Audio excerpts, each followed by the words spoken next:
Hi everybody, welcome back to Aux Talks. It is Monday, January the 22nd, 2024. I hope all of you are getting a great start and a productive start to the work week. Thank you for taking your valuable time to watch these videos, to subscribe to the channel, which I please ask that you do. Thank you for leaving comments, hitting the thumbs up button, and most importantly, sharing these videos with everybody that you can think of, that you can try to do your part to wake people up about the true economic reality of this country and what is actually happening, as opposed to what the stock market may be doing on a day-to-day basis. The fear of missing out continues in the stock markets today. They were all green. I saw gold and silver. I saw crypto down. The dollar really was just at the flat line. So, but the 10-year bond was down. The yield. So I don't know why gold and silver got pressured today. They should have done well. But again, we do not live in reality. None of these markets, none of them, have a true price discovery anymore. So would you rather be holding some hard assets and be outside the system, or be in this manipulated casino? Again, I'm not telling you guys not to get into the stock market, because they're probably, I'm not giving you financial advice here. There are probably gains to be made in the stock market, because it just seems like it keeps running up. So we'll see what happens. I have some good articles to share with you today, and then at the end, if you stick around, I was going to share with you some of what I'm doing the next couple of days, last night, today, and tomorrow for sure, in preparing for an arbitration I have coming up on about $1 million real estate transaction. I thought I would just walk you guys through some of the processes that I go through in preparing for an arbitration, and similarly for a trial, some of the stuff that we have to get prepared and submit ahead of time. If that's of any interest to you, it won't be very long. So if it bores you, you can turn it off, or let me know in your comments what you think, or in the comments what you think. So first article I want to share with you is about Tesla, and this is from Zero Hedge today. It says average price of a used Tesla tumbles for 18 straight months. It says Hertz is dumping electric vehicles, but the decline in the price of used Teslas started long before that. And it goes on to, it gives a chart here in this article, which it'll be the wrong way around, so you guys won't be able to see it probably. But it talks about how the price of Teslas has fallen over the past 18 months. The high, according to this chart, in July of 2022 for a used Tesla. It doesn't go into the model. I don't know that information, but it says, and this is from Car Gurus, $67,900 was the price of a used Tesla in July of 2022. Now, January 2024, $35,844. That is a 47% drop in the price of used Teslas. So what is causing this?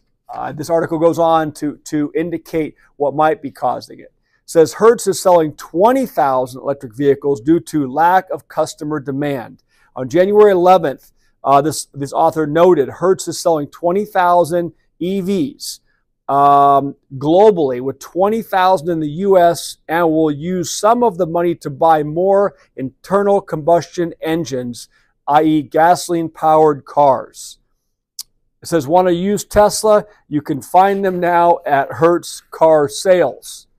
It says Hertz is selling some model Tesla 3s for as low as $20,000 a car, about half the purchase price for the cheapest variant of that compact sedan, it says.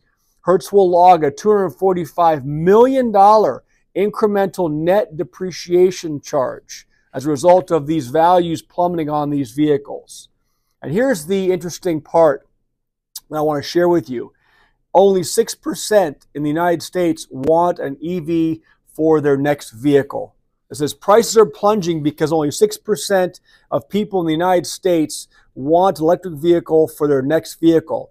And the things are stacking up on dealer lots and rental car agencies who bet on electric vehicles, says made a unwise, actually says stupid decision.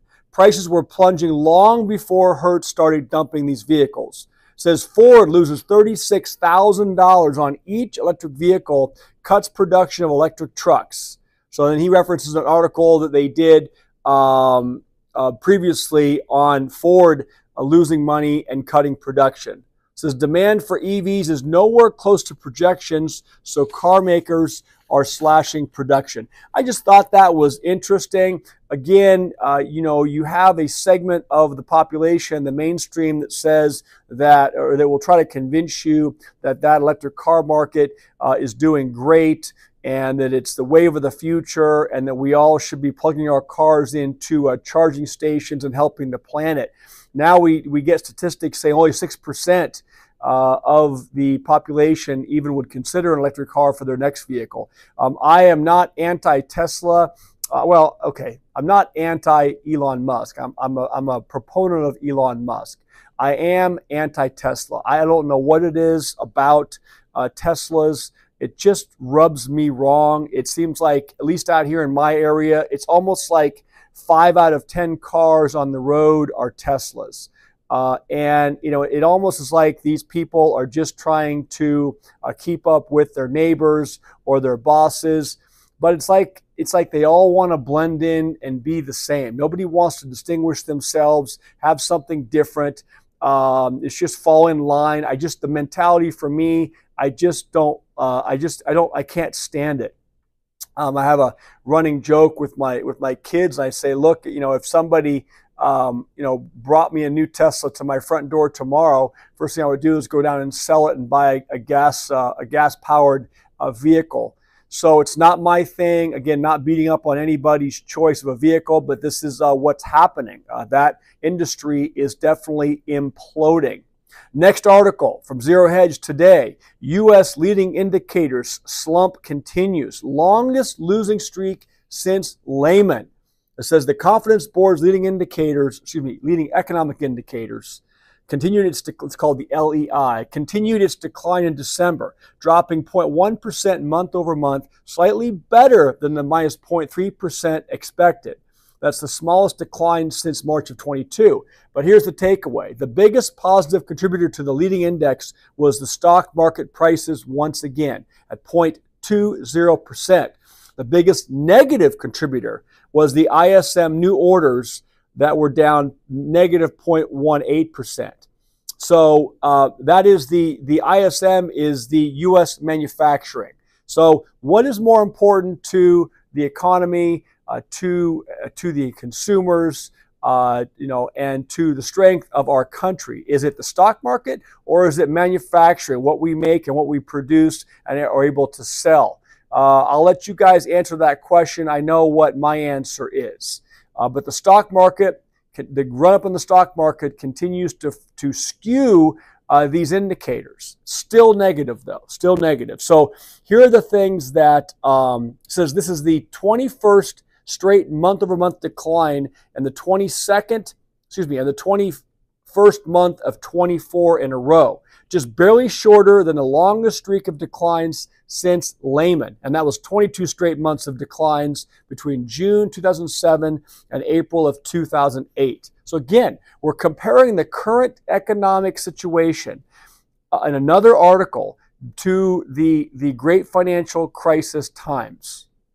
So pay attention to this. It's not just one metric that is hearkening back to the 07, 08, 09 when things were collapsing. It seems to be every day we're getting a comparison with economic data to that period of time.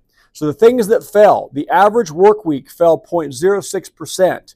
The ISM, we talked about, new orders fell minus 0.18%, and the average consumer expectations fell minus 1.2%. So consumer confidence is dropping.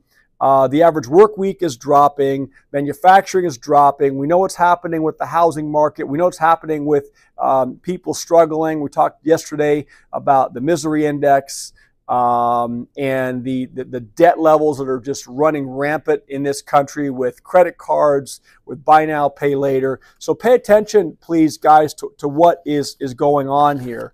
It says, nonetheless, these improvements in the ISM median only fell 0.1 versus minus 0.3. The improvements were more than offset by weak conditions in manufacturing, the high interest rate environment, and low consumer confidence.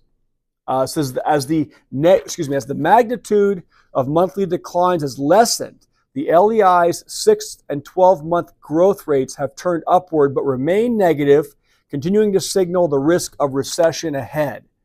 So overall, we expect GDP growth to turn negative in Q2 and Q3 of 2024, but begin to recover late in the year, and we'll see.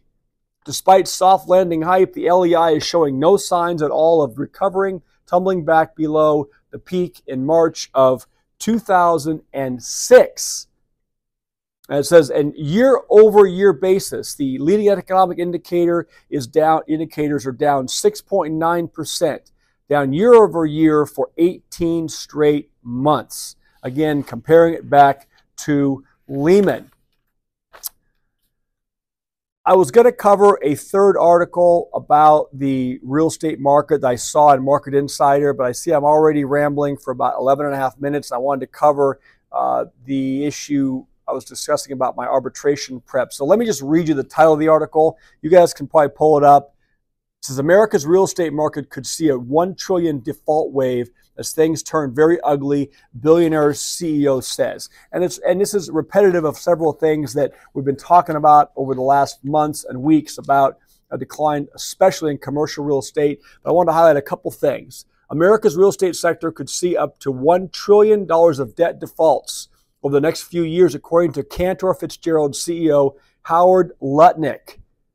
Says, though some investors are expecting the Federal Reserve to slash rates aggressively this year, interest rates will most likely stay where they are. This guy predicts that the Fed may trim 75 basis points at most this year.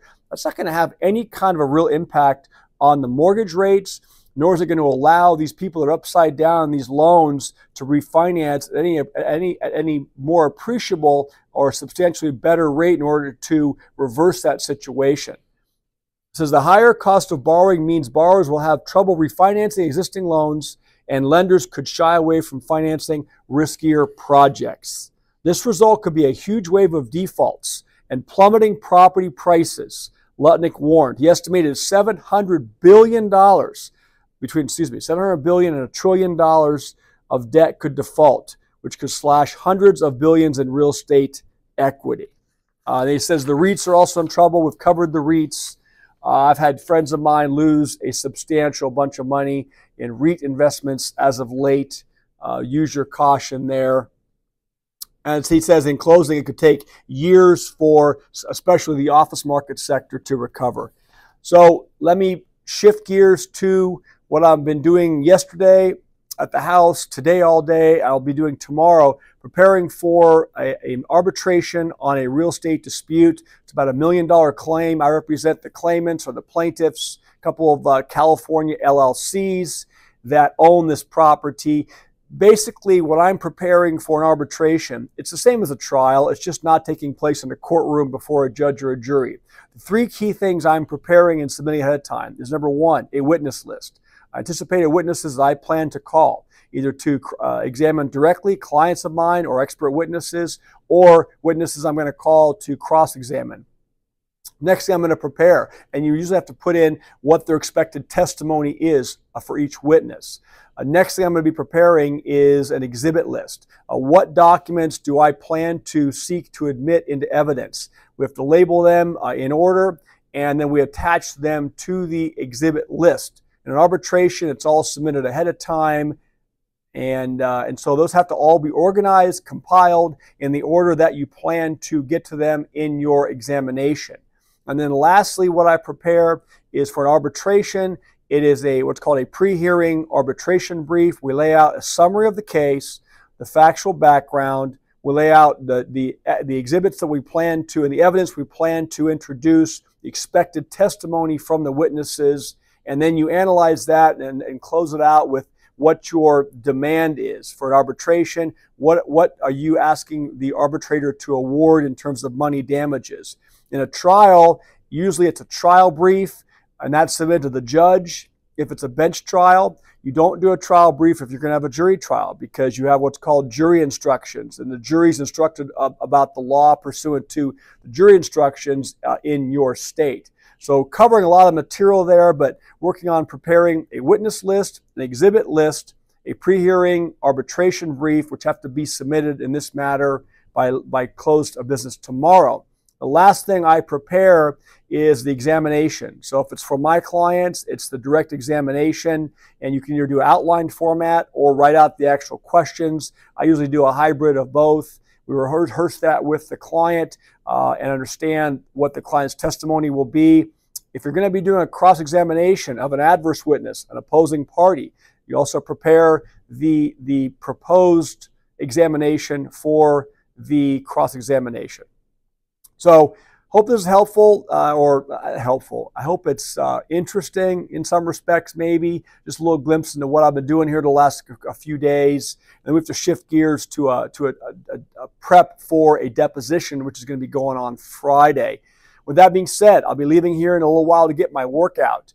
It's Monday. It's an upper body workout for me. It's an hour. I've already hit my half an hour on the treadmill here at the office, hitting about 5,000 steps. I'll get up to 5,000 more steps during the workout class tonight, plus a pretty good weight training involved. So get the 10,000 steps in today. Again, that's not important. The important part is you start somewhere. Start moving. Get out of the chair. Get off the couch. Walk around your office building. Walk around your house.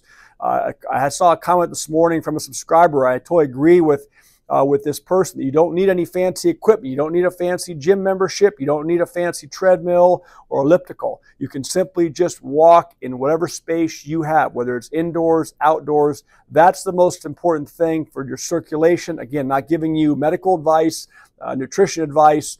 Talking about nutrition, the diet is really important. It's more important actually than the exercise, believe it or not. You have to watch the calories in. It's calories in, calories out. And if you look at calories on something that's bad for you, a cookie or something that's full of sugar and fat, and then you try to burn that many calories, you'd be very surprised how long and how much intense effort you have to spend to burn calories of a very simple thing like a couple handfuls of chips or a couple of cookies, every night before you go to bed. Those kind of things add up. Get your water and hydration in. With that being said, I will talk to all of you tomorrow. Have a great night. Bye.